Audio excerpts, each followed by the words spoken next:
کہ پیکا آرڈیننس حالیہ جس پہ صدر مملکت پاکستان آصف علی زرداری صاحب نے سگنیچر کی، تو اس پیکا ایکٹ قانون کو آپ کس طرح سے دیکھتے ہیں؟ دیکھیں، ہر وہ قانون جو آزادی اظہار رائے پہ قدغن لگاتا ہے وہ بنیادی انسانی حقوق کے خلاف ہے۔ جہاں تک تعلق ہے صحافت کے اوپر پابندی، تو جو ایتھیکل اسٹینڈرڈز کے اندر رہ کے ہوئے صحافت کی جاتی ہے اس کے اوپر پابندی کسی صورت آئین اجازت نہیں دیتا۔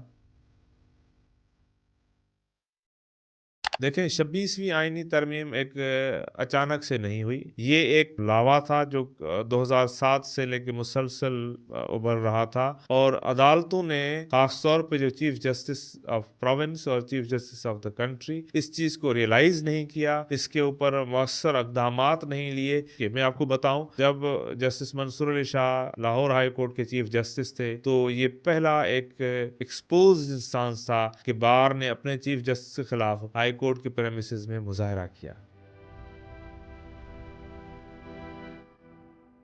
اور یہ ایک عام تاثر بن گیا بار کے اندر بھی اور سول سوسائٹی کے اندر بھی، اور ایک ریزنٹمنٹ پیدا ہوئی کہ ججوں کے بچوں نے جج بننا ہے، ججوں کے شاگردوں نے جج بننا ہے، ان کی چیمبر سے ایک محلے، حتیٰ کہ میں آپ کو بتاؤں سندھ ہائی کورٹ کے حوالے سے یہ ایک تاثر بن گیا ہے کہ سندھ ہائی کورٹ سندھ کی ریپریزنٹیٹیو ہائی کورٹ نہیں ہے، یہ صرف ایک تحصیل یعنی کلفٹن تحصیل کی، جس میں ڈیفنس بھی آتا ہے، یہ اس کی ہائی کورٹ ہے، کیونکہ میجورٹی آف دی ججز have come from this one single تحصیل۔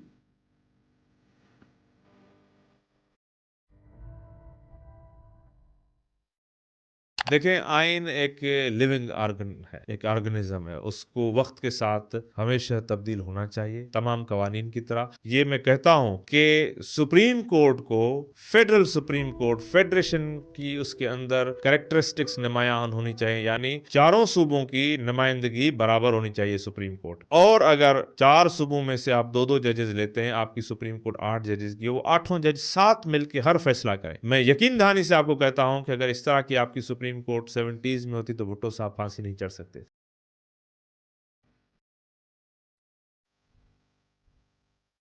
اگر آپ کا کوئی مقدمہ ہو اور میں آپ کا وکیل آپ کو بتاؤں کہ آپ کے مقدمے میں دم نہیں، آپ ہار جائیں گے، آپ کہیں تو میں آج فیصلہ کروا دوں، آپ کبھی نہیں چاہیں گے کہ آج ہی مجھے ہروا کے مجھے ہارا ہوا فیصلہ میرے ہاتھ میں دے دو، آپ کہو گے یار کوئی چانس نکالو، کوئی آگے پیچھے۔ اب یہ کیا ہے؟ ہم صلح پسند نہیں ہے، ہم فساد کو ختم نہیں کرنا چاہتے، ہم جیتنا چاہتے ہیں، ہماری انا ہمارے مفاد سے بڑھ کے ہے۔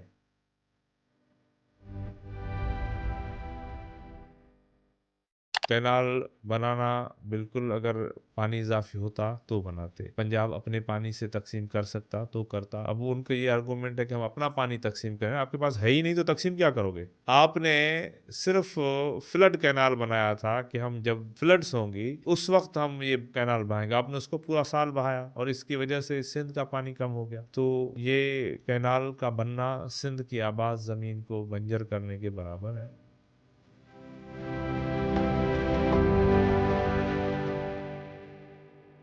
پرانی ایک لیفٹ کی تھیوری ہے کہ اگر پاتال میں 2 مچھلیاں بھی لڑ جائیں تو اس میں بھی سامراج کی چال ہوتی ہے۔ یہ تو زمین پہ لوگ ایک دوسرے سے لڑ رہے ہیں، اسٹیٹ کا ڈیفینیٹلی فیل۔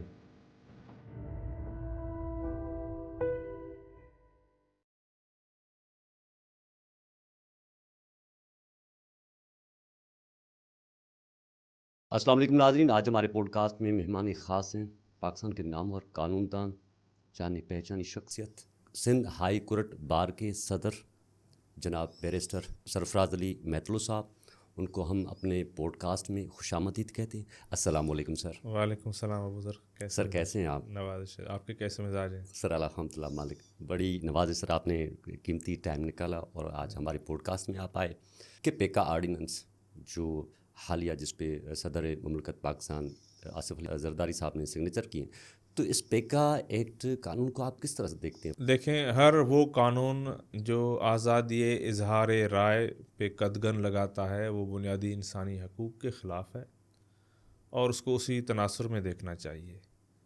جہاں تک تعلق ہے صحافت کے اوپر پابندی، تو جو ایتھیکل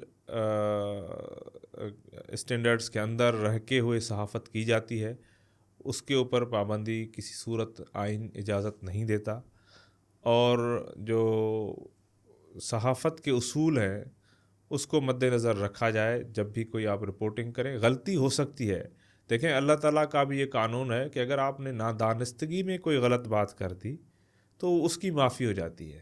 اگر دانستگی کے ساتھ کوئی صحافی غلط پروپیگنڈا یا کسی غلط چیز کا شکار ہے تو اس کے اوپر مناسب طرح کی سختی ہونی چاہیے. بٹ آپ ایک قسم کی فلیٹ کلین ایک قسم کی سختی کر دیں گے کوئی اس طرح کے، تو وہ اظہار رائے کے اوپر حق اظہار رائے کو سلب کرنے کے برابر ہے.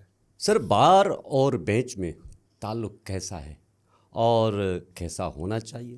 سندھ میں آپ کس طرح دیکھ رہے ہیں کہ بار اور بینچ میں زیادہ فاصلہ تو نہیں؟ دیکھیں، بار اور بینچ ایک انصاف کی گاڑی کے دو پہیے مانے جاتے ہیں، اور اس کے وقت کے ساتھ ساتھ تعلقات کبھی بہت اچھے بھی رہے ہیں اور کبھی اتنے موزوں نہیں رہے. اور بالخصوص یہ جب جوڈیشری کے اوپر آپ دیکھتے ہیں کہ قدغن لگتی ہے تو اس کے پیچھے بیک گراؤنڈ میں یہ ہوتا ہے کہ جوڈیشری کا بار کے ساتھ تعلق اتنا اچھا نہیں دیکھا جاتا، کیونکہ جوڈیشری کے خود تو کوئی فوج نہیں ہے، نہ کوئی اس کی پولیس ہے، نہ کوئی اس کا کوئی ایگزیکٹو کوئی اسٹرکچر ہے.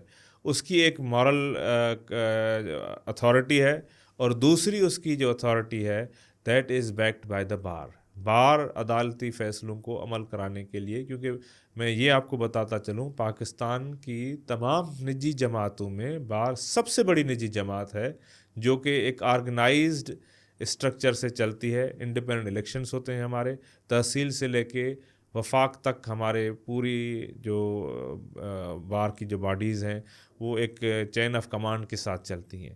تو یہ ایک کافی مؤثر ادارہ ہے. جب یہ عدلیہ کے پیچھے کھڑا ہوتا ہے تو پھر کسی کی ضرورت نہیں ہوتی کہ وہ عدلیہ کے خلاف کوئی قدم اٹھائے غیر آئینی طور پہ. اور اسی طرح سے جب عدلیہ خود کو بار سے الگ کرنا شروع کر دیتی ہے تو پھر ظاہر ہے وہ کارڈینل وہ جو قریبی تعلق ہے وہ نہیں رہتا، اور پھر عدلیہ ظاہر ہے جن انتشاروں کا شکار ہو جاتی ہے. تو اس میں بہت بڑی ذمہ داری عدلیہ کی ہے کہ وہ خود کو بار سے الگ نہ کریں نہ سمجھیں. ججز ہم میں سے بنتے ہیں اور ہمارے پاس ہی واپس ان کو لوٹ کے آنا ہے. ریٹائرمنٹ کے بعد جج از بیک ٹو دا بار. تو یہ ایک اچھا تعلق ہے، اس کو رہنا چاہیے. ہماری کوشش ہے بھرپور انداز میں کہ بار اور بینچ کا گیپ منیمائز کیا جائے، اور اس حد تک کہ ایک اچھا ورکنگ ریلیشن شپ ہمیشہ قائم رہنا چاہیے. سر، حالیہ 12 ججز صاحبان نے حلف لیا، اس سلسلے کو کس نقطۂ نظر سے دیکھتے ہیں آپ؟ دیکھیں، یہ ہم نے بار نے اس کو ویلکم کیا ہے. نہایت ہی موزون فیصلہ ہے. ہائی کورٹ کی اسٹرینتھ 40 تھی، جو ایک عرصہ دراز سے پوری نہیں ہو رہی تھی، اور ججز کی کمی کی وجہ سے لوگوں کے جو سائلین کے مسائل ہیں وہ دن بدن بڑھتے جا رہے تھے. 12 ججز کے آنے سے ہم یہ توقع کرتے ہیں کہ ہائی کورٹ کی جو پرفارمنس ہے وہ بہت بہتر ہو جائے گی، اور سائلین کے مسائل میں کمی میں بہت مؤثر مدد ملے گی. 26ویں آئینی ترمیم اور وکلاء میں تقسیم بندی ترمیم کے بعد اس چیز کو آپ کس طرح دیکھتے ہیں، اور اس پہ آپ کی اظہار رائے کیا ہے سر؟ دیکھیں، 26ویں آئینی ترمیم ایک اچانک سے نہیں ہوئی.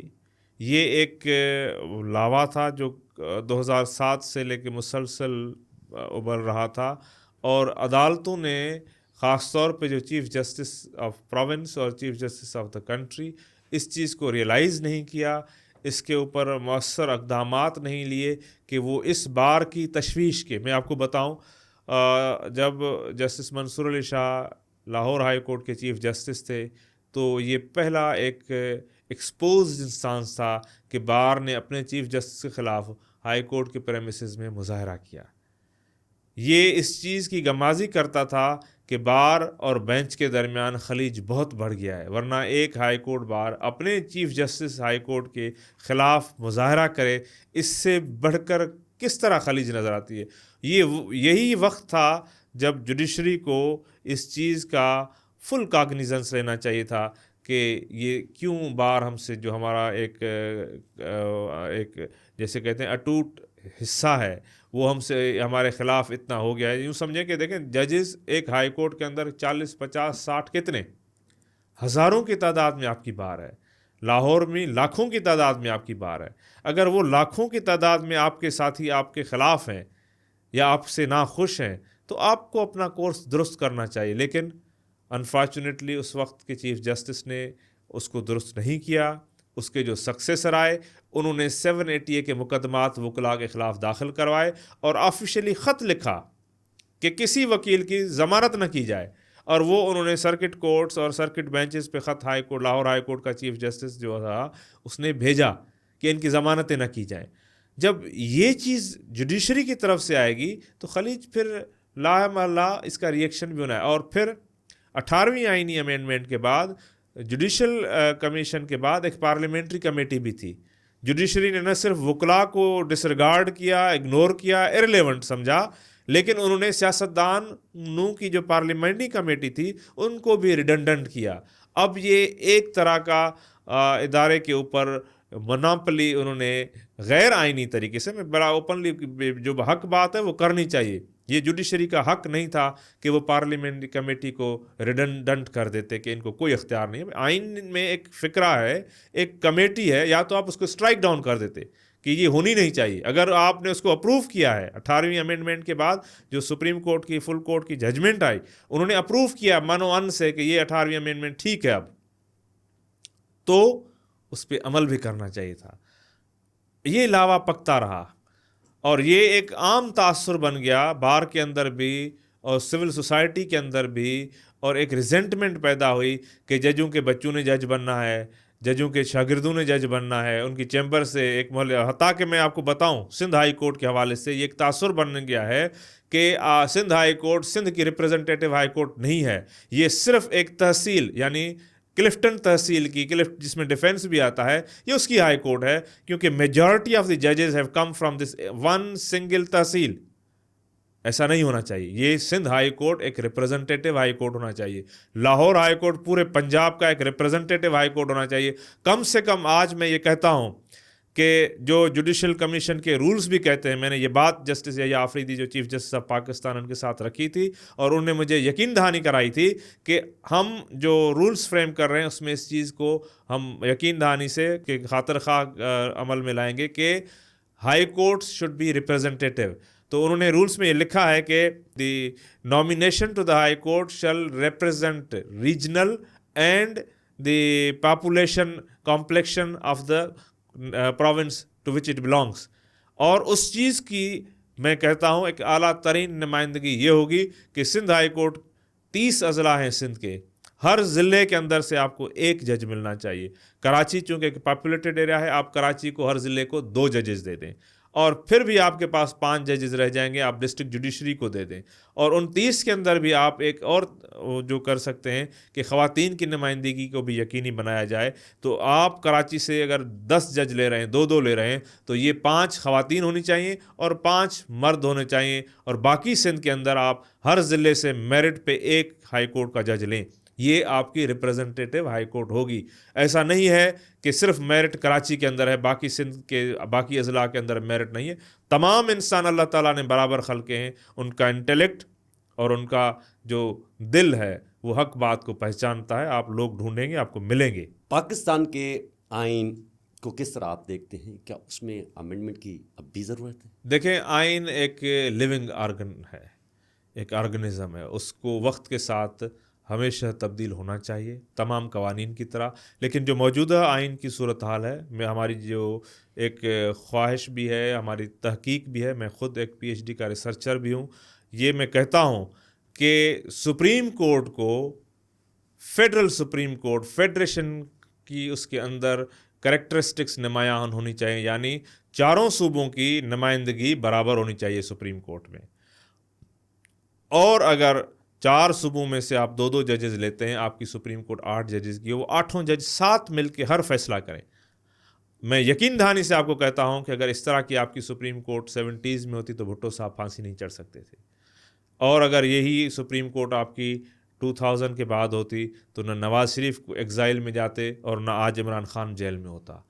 کیونکہ آپ کی جو سپریم کورٹ ہوتی وہ پورے ملک کے عوام کی ترجمانی کرتی. ساتھ ہی ساتھ آئین کی انٹرپریٹیشن دیکھیں، آئین ایک ہر وکیل کو پتہ ہے آئین میں کیا لکھا ہوا ہے، ہر جج کو پتہ ہے آئین میں کیا لکھا ہوا ہے، لیکن ساتھ ہی ساتھ قانون کے اندر اتنی گنجائش ہوتی ہے انٹرپریٹیشن کی، جو انٹرپریٹیشن اس حد تک چلی جاتی ہے کہ آپ کے ایک پرائم منسٹر کو آپ نے پھانسی دے دی، دوسرے کو آپ نے ایگزائل میں بھیج دیا، تیسرا آپ کا جیل میں ہے۔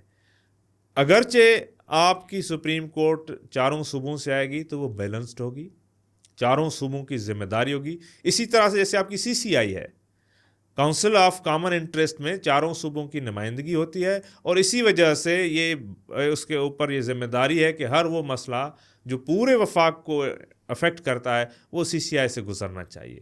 سپریم کورٹ بھی اس طرح نمائندہ سپریم کورٹ ہونی چاہیے، یہ امینڈمنٹ آنا لازمی ہے۔ پاکستان میں کرمنل جسٹس سسٹم کیا فرسودہ ہے؟ دیکھیں، ہمارے ہاں سندھی میں ایک کہاوت ہے، کو اندھا کام کر سکتا ہے، منڈا کام کر سکتا ہے، یعنی جس کی ٹانگ نہ ہو، دل جس کا نہ ہو، دل بھگا کام نہیں کر سکتا، جس کا دل ٹوٹا ہوا ہو یا جس کا دل نہیں کرے کام کرنے پہ، وہ نہیں کر سکتا۔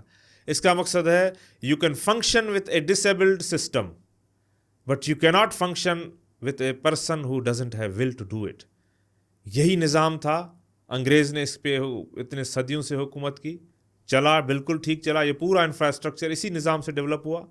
اس کے بعد 60s تک بھی یہی نظام صحیح چلتا رہا۔ آج بھی اگر آپ لوگ صحیح لائیں، جن کی نیت کام کرنے کی ہو، جو ایماندار ہوں اور کمپیٹنٹ ہوں، لوگ لائیں، یہی سسٹم کام کرے گا۔ تو سسٹم کبھی فرسودہ نہیں ہوتا، سسٹم کے اندر ایولیوشن جتنی ضرورت ہوتی ہے، اور ایولیوشن کا مقصد یہ نہیں ہے کہ آپ کو 10 سال کے بعد ٹانگ کی جگہ پہ ٹیل ہو جائے۔ یہ صدیوں ہزاروں سالوں کے سفر میں تو ٹھیک ہے، زرافے کی گردن لمبی ہو جائے اور انسان کا جو دمب ہے وہ دب جائے، ہزاروں سال کا تو ایولیوشن یہ سمجھتا ہے، لیکن 70-80 سال کے اندر آپ کو اتنے ایولیوشن کی ضرورت نہیں ہے کہ آپ کہہ دیں کہ سسٹم فرسودہ ہے، اب انسانوں نے کام نہیں کرنا، اب باندروں نے یہاں پہ کام کرنا ہے کیونکہ انسان فرسودہ ہو گیا۔ ایسا نہیں ہے، system will always work as long as there is a will to work. 10-10 20-20 سال لوگوں کو ہو جاتے ہیں انصاف ملتے ملتے، تو سر اس میں قصوروار کون ہے؟ دیکھیں، ہم سب قصوروار ہیں، وکیل قصوروار ہے، جج قصوروار ہے، لٹیگنٹ قصوروار ہے۔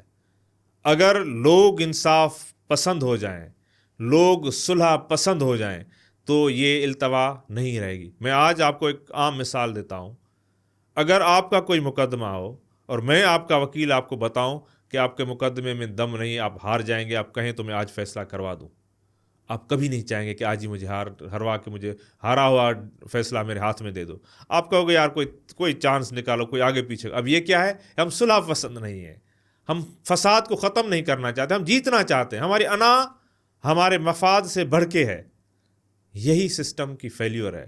لوگوں کو صلح پسند بننا پڑے گا اگر نظام کو آگے بڑھانا ہے، اور ہم سب نے بھی اس پیرائے میں کام کرنا ہے۔ اور Sindh high court bar association میں آپ کو بتاتا چلوں، ایک الٹرنیٹیو ڈسپیوٹ ریزولوشن سینٹر قائم کرنے جا رہی ہے، جو لوگوں کو ترغیب دے گا، وکلا لوگوں کو ترغیب دیں گے کہ آئیں آپس میں بیٹھ کے مسئلے کو حل کرتے ہیں۔ اور انشاءاللہ تعالیٰ آپ دیکھیں گے کہ یہ صلح والا سلسلہ جو ہمارے ہاں صدیوں سے قائم ہے، ہم سب لوگوں کے اندر جب بھی کوئی رشتہ داروں کے درمیان، عزیزوں کے درمیان، تعلق داروں کے درمیان کوئی ڈسپیوٹ ہو جاتا ہے تو رشتہ دار، عزیز، دوست بیچ میں پڑتے ہیں اور صلح صفائی کرا دیتے ہیں۔ اسی کو الٹرنیٹیو ڈسپیوٹ ریزولوشن کہتے ہیں، کہ اگر کسی کے رشتہ دار، کیونکہ کاروباری معاملات میں عام طور پہ رشتہ دار وغیرہ نہیں گھستے، تو پھر بار کا وہ ADR سینٹر آئے گا۔ دوسرا، عدالتوں کو فعال کرنے میں ہم سب کا رول ہے، ججوں کا بھی رول ہے۔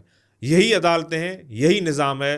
جب ماڈل کورٹس آج زیادہ دور نہیں، 2 سال پہلے چلی، آپ کے پاس 80% مقدمات ختم ہو گئے ود ان نو ٹائم۔ 2-2.5 سال کے اندر 80% مقدمات جو آپ کہہ رہے ہیں 20-20 سال سے لٹک رہے تھے، وہ ختم ہو گئے۔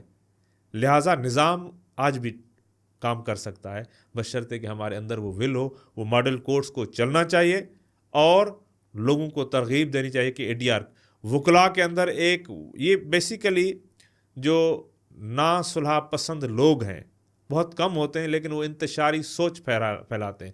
وکلا کے اندر انہوں نے ایک خوف پھیلانے کی کوشش کی ہے کہ ADR کے آنے سے آپ کا ذریعہ معاش، آپ کا جو روزگار کا سلسلہ ہے، یہ جو آپ کا پیشہ ہے، اس کا دروازہ بند ہونے جا رہا ہے. حالانکہ ایسا نہیں ہے، اے ڈی آر بھی وکیل ہی کرتے ہیں.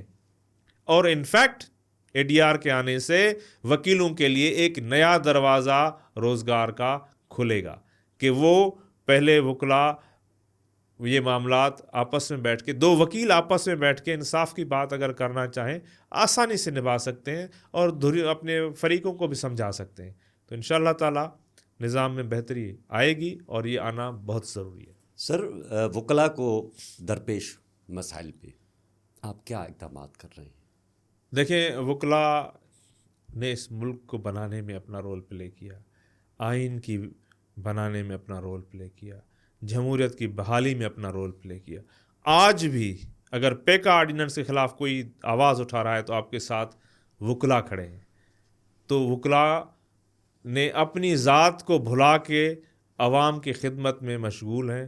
ان کے مسائل ملٹیپلائی ہو گئے ہیں کیونکہ انہوں نے اپنے مسائل حل کرنے پہ تو توجہ نہیں دی، اوروں کے مسائل حل کرنے میں مشغول ہو گئے. لہٰذا ان کے ساتھ ہاؤزنگ کا مسئلہ ہے، آج کی تاریخ میں ہیلتھ کا مسئلہ ہے، روزگار کا مسئلہ ہے، ایجوکیشن ان کے فیملیز کے لیے. ان تمام مسائل اور دیگر جو اس ملک کے تمام شہریوں کے ساتھ مسائل ہیں وہ ہمارے ساتھ بھی ہیں. لیکن یہ وہ چند بنیادی مسائل ہیں جن سے وہ ہماری وکلا برادری کی اکثریت گھری ہوئی ہے. ہماری کوشش ہے انشاءاللہ تعالی کہ ہم اس سال ایک ہاؤزنگ سوسائٹی لانچ ہم نے لاسٹ ایئر کی تھی، اور اس سال انشاءاللہ وہ اپنا عملی جامہ پہن لے گی قریب، جس سے تمام سندھ ہائی کورٹ بار ایسوسی ایشن کے ممبران کو رہائشی پلاٹ دیے جائیں گے نہایت ہی معقول داموں پہ. ساتھ ہی ساتھ پوری سندھ کے وکلاء کے لیے ہم نے فلنتھراپی کے تھرو یہ ضرور تعریف کروں گا ان کراچی کے تاجر جناب عقیل کریم ڈیڈی صاحب کی، جنہوں نے voluntarily Sindh high court bar ایسوسی ایشن کے ساتھ یہ کولیبوریشن کی ہے کہ کوئی وکیل یا اس کا فیملی ممبر اگر بیمار ہو تو کراچی میں جو کتیانہ میمن ہسپتال ہے کھارادر میں، وہاں پہ ان کا علاج فری کیا جائے گا. زبردست. اور یہ پچھلے سال سے ہمارا سلسلہ چل رہا ہے. روزگار کے حوالے سے وکلاء کے لیے companies appointment of legal advisers act 1967 کے تحت تمام کاروباری ادارے جو کراچی کے ہیں اور پورے پاکستان کے ہیں وہ پابند ہیں کہ کم سے کم ایک پارٹ ٹائم لیگل ریٹینر اپنے پینل پہ لیں، جو کہ اکثر نے نہیں لیا. تو اس کے اوپر بھی ہم نے ایک آئینی درخواست دائر کی ہوئی ہے جس میں یہ ڈائریکشن بھی دی گئی ہے کہ یہ قانونی جو حکم نامہ ہے اس کی تعمیل کی جائے اور ان کمپنیوں کو پابند کیا جائے کہ وکلاء کو ریٹینرشپ میں لیں. تو اس طرح سے ہم بہت ساری کوششیں میں ہیں. انشاءاللہ تعالی ہمارا جیسے ہی یہ لائر سٹی کا پروجیکٹ امپلیمنٹ ہو جاتا ہے تو اگلا اسٹیپ ہمارا ہوگا کہ ہم وکلاء کے لیے اپنی ایک ڈیڈیکیٹڈ ہسپتال بنائیں، ان کی ہاسٹل بنائیں، اور ان کے لیے کسی تعلیمی ادارے یعنی یونیورسٹی کے لیول کے سرکاری تعلیمی ادارے کا بھی بندوبست کریں. یہ HHH منصوبہ اور اس کے ساتھ جو الائڈ فیسلٹیز ہیں انشاءاللہ تعالی یہ وکلاء کے لیے عنقریب عملی جامہ پہن دیں گی. دریائے سندھ سے 6 کینال نکالے جا رہے ہیں جس پر پرنٹ، الیکٹرانک، سوشل میڈیا پہ روزانہ کی بنیاد پر مربار بہتی ہے، اور جاجو کا بھی سلسلہ کچھ قوم پرست جماعتوں سے جو ہے وہ جاری ہے. تو اس سلسلے کو آپ کیا سمجھ رہے ہیں کہ پانی کا سلسلہ کیسا ہے، کہاں بن رہے ہیں، کیا سینریو، تھوڑا سا آپ قانونی طریقہ کار سے ہمیں واضح کریں. دیکھیں، ایک ہماری عرصہ کی ٹریٹی ہے اور جو ہمارے ہاں پانی کی تقسیم ہے اس کی اندر چاروں صوبوں کے بالخصوص سندھ کی نمائندگی، کیونکہ سندھ جو ہے وہ ٹیل اینڈ پہ فیڈ کرتی ہے. انٹرنیشنلی اور ہزاروں سال سے ایک دنیا میں شعوری طور پہ ایک مروج اصول طے کیے گئے ہیں پانی کی تقسیم کا. شرعی طور پہ بھی یہ تک اسلام کے بھی اصول وہی ہیں کہ جو اینڈ پہ ہوگا نہر پہ وہی پانی اس کا پہلا حق ان کا ہے، ان سے جو بچ جائے وہ پھر شروعات والا پیے. یہی سندھو کا بھی ہے کہ سندھ چونکہ اینڈ میں ہے، حالانکہ سندھو کشمیر سے شروع ہوتا ہے، سندھو کشمیر سے شروع ہوتا ہے. ظاہر ہے یہ جو آپ کو شاید تاریخی میں ایک بتاتا چلوں کہ راجہ داہر کا ایک بیٹا کشمیر کا راجہ تھا، اور یہ جو پورس تھا اور سیستان تھا جو موجودہ سیون ہے، یہ ایک ہی خاندان کے دو حکومتیں تھیں. تو کہنے کا مقصد یہ ہے کہ پانی کے اوپر ساؤتھ باٹم کا حق ہے. اگر اوپر اس کو کوئی کاٹنا چاہتا ہے تو سوائے ساؤتھ کے کنسنٹ کے نہیں کر سکتا. سندھ کے لوگ آبویسلی پانی سندھ میں ہی ناکافی ہے. آپ کی ڈیلٹا ہر سال سکڑتی جا رہی ہے اور یہ اس پہ world bank, Asian development bank, سب لوگ اس پہ تشویش میں ہیں کہ آپ ڈیلٹا میں سفیشینٹ پانی نہیں چھوڑ رہے، جس کی وجہ سے سمندر آپ کا اوپر آتا جا رہا ہے. کینال بنانا بالکل، اگر پانی اضافی ہوتا تو بناتے. پنجاب اپنے پانی سے تقسیم کر سکتا تو کرتا. اب ان کا یہ آرگومنٹ ہے کہ ہم اپنا پانی تقسیم کریں. آپ کے پاس ہے ہی نہیں تو تقسیم کیا کرو گے؟ ہم اپنا پانی تقسیم کر رہے ہاں، ہیں. ہم اپنا پانی تقسیم کریں. اپنے کینال سے کہنا بھائی آپ کے پاس پانی ہی نہیں ہے. آپ نے صرف فلڈ کینال بنایا تھا کہ ہم جب فلڈس ہوں گی اس وقت ہم یہ کینال بہائیں گے. آپ نے اس کو پورا سال بہایا اور اس کی وجہ سے سندھ کا پانی کم ہو گیا. تو یہ کینال کا بننا سندھ کی آباد زمین کو بنجر کرنے کے برابر ہے. اس کے لیے ضروری ہے کہ CCI کی میٹنگ کال کی جائے اور یہ معاملہ وہاں ڈسکس کیا جائے. اور مجھے یقین ہے کہ وفاق کبھی بھی کوئی ایسا کام نہیں کرے گا جس سے وفاق کے وجود کو کسی بھی طرح سے اندیشہ لاحق ہو. سندھ میں سر لا اینڈ آرڈر کی سچویشن بہت ناقص اور ایک کہتے ہیں کہ نہ ہونے کے برابر ہے. تو اس پہ کیسے امپرومنٹ آ سکتی ہے؟ اور ہم تو ہر سوال جوابات میں یہ سلسلہ کہتے رہے کہ اغوا برائے داماد قتل کے سلسلے بڑھتے جا رہے ہیں، لیکن پولیس کا وہی سلسلہ بالکل کم ہوتا جا رہا ہے کہ کوئی ایکشن نہیں لینا، نہ ہی لوگ جو ہے وہ گرفتار ہوتے ہیں. تو اس چیز میں کون قصوروار ہے اور کون ذمہ دار؟ دیکھیں، پرانی ایک لیفٹ کی تھیوری ہے کہ اگر پاتال میں دو مچھلیاں بھی لڑ جائیں تو اس میں بھی سامراج کی چال ہوتی ہے. یہ تو زمین پہ لوگ ایک دوسرے سے لڑ رہے ہیں. اسٹیٹ کا ڈیفینیٹلی فیلیور ہے. آپ کی پیشہ ورانہ زندگی میں، سفر میں سب سے بڑا کیا چیلنج ہوا؟ بس اللہ تعالیٰ کا فضل ہے، مجھے کوئی چیلنج تو نہیں آیا آج تک زندگی میں. باقی یہ ضرور ہے کہ ہم نے کچھ مائل سٹون سیٹ کیے اور ان کو اچیو کرنے کے لیے کچھ جستجو کی اور اللہ تعالیٰ نے ہمیشہ مدد کی. آگے بھی اللہ تعالیٰ سے یہی ہماری دعا ہے کہ ہماری مدد کرتا رہے. میں نے اپنی تعلیم بنیادی اپنے گاؤں علی سیاں آباد میں حاصل کی، سرکاری اسکول میں. میٹرک بھی ہم نے وہیں سے کیا، اپنے گاؤں کے ہائی اسکول سے. انٹر بھی میں نے پیر جو گوٹ ڈگری کالج سے کیا. گریجویشن میں نے شاہ لطیف یونیورسٹی سے کی BSc. اس کے بعد پھر LLB 1 اور 2 میں نے خیرپور لاء کالج سے کیا اور LLB 3 میں نے آ کے ہمدرد سے یہاں سے کیا. پھر میں انگلینڈ گیا، وہاں سے ماسٹرز کی، پھر بار کیا. اس کے بعد میں پہلا پاکستانی ہوں جو بار ریپرزنٹیشن کمیٹی کا ممبر الیکٹ ہوا. پہلا پاکستانی ہوں جو کہ پاکستان میں رہتے ہوئے وہاں الیکشن جیتا. دوسرا ٹرم بھی میں نے الیکشن جیتا وہاں سے. اور نتیجتاً جناح صاحب کا جو بسٹ ہے وہ میں نے لائبریری میں، لنکنز ان کی لائبریری میں رکھوایا، جو آج بھی وہاں رکھا ہوا ہے.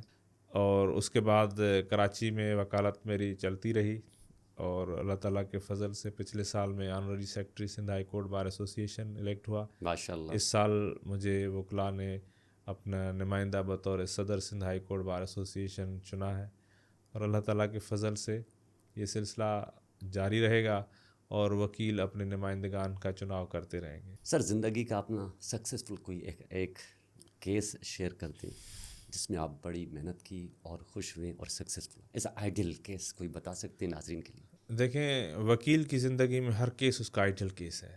اگر وہ سمجھے کہ یہ والا آئیڈیل تھا اور یہ والا نہیں تھا، قطع نظر اس کی فیس اور کمپلیکسٹی کے، ہر کیس کو اسی طرح کا چیلنج لینا چاہیے. میں کوشش کرتا ہوں کہ رسپیکٹ میرا کیس کس نمبر پہ لگا ہوا ہے. اگر ہماری عدالتیں صبح 8:30 بجے شروع ہوتی ہیں تو میں 8:30 بجے عدالت میں ہوں، اور جب تک عدالت ختم نہیں ہوتی تب تک عدالت سے نکلا نہ جائے. پھر میں ڈائریکٹلی آفس آتا ہوں اور جب تک میرا کام ختم نہیں ہوتا تب تک میں دفتر سے نہیں جاتا. اس کے بعد میں اپنی نجی مصروفیات میں جاتا ہوں، کیونکہ میں اس چیز کا قائل ہوں کہ آپ اپنے پرسنل